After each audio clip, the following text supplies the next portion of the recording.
This is IGN.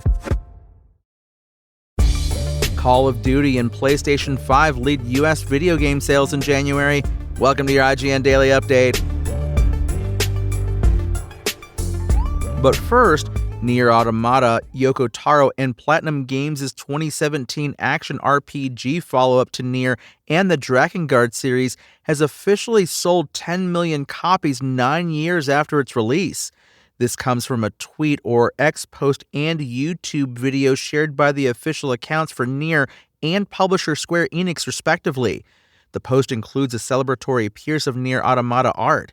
In a press release, Square Enix confirmed that, in addition to this milestone for Automata, the remake of Nier released in 2021 has sold 2 million copies.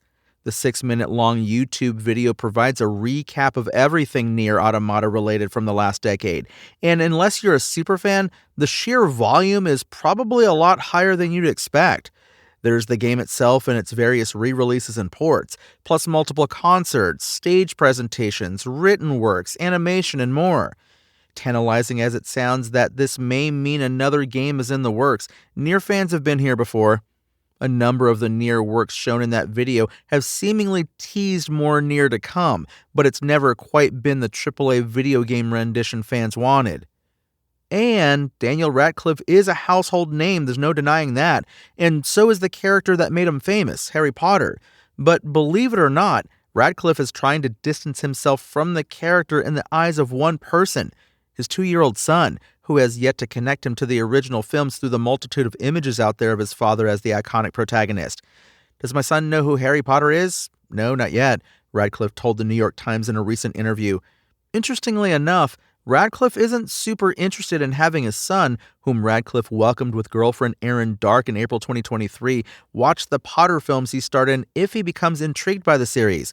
In fact, he'd rather show him the upcoming HBO series and keep his involvement in the story in the dark. Hopefully, I can just put that on and he doesn't have to watch me in it, Radcliffe explained. That'd be, honestly, the ideal. That said, the actor would read the J.K. Rowling book series to his son, maybe because Radcliffe doesn't have a direct tie to the novels like he does the films. If he gets into them, I totally will, Radcliffe noted. But I don't think I'll nudge him toward them because I don't think I'll need to. He'll find them eventually.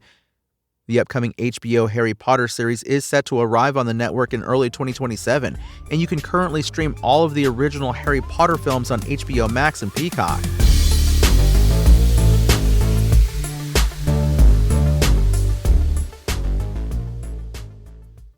It was an understandably quiet January in the US games market, with very few new releases, and a bit of a come down from a busy holiday season, leaving Call of Duty Black Ops 7 again the best-selling game of the month, and the PlayStation 5 on top for consoles.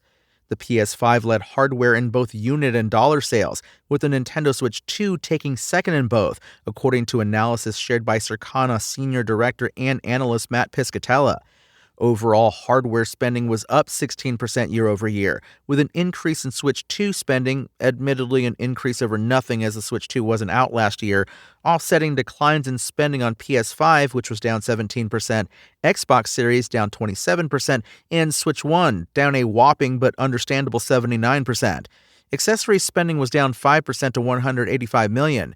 In content, spending was up 3% year over year to $4.3 billion, largely driven by a 23% increase in subscription spending.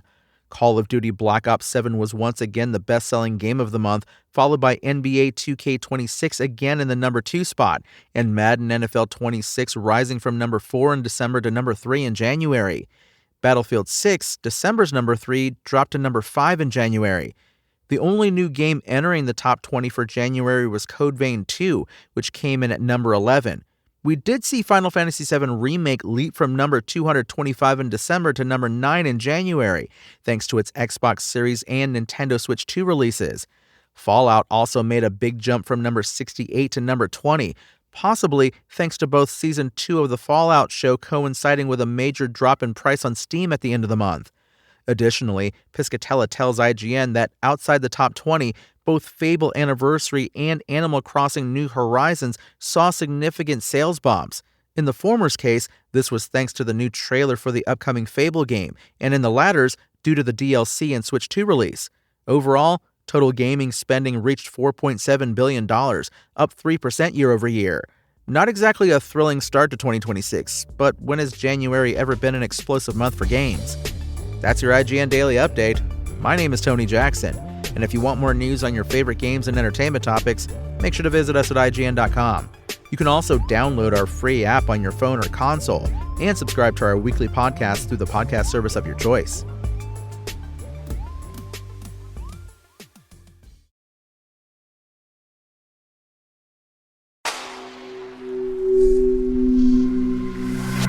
Spoken Layer.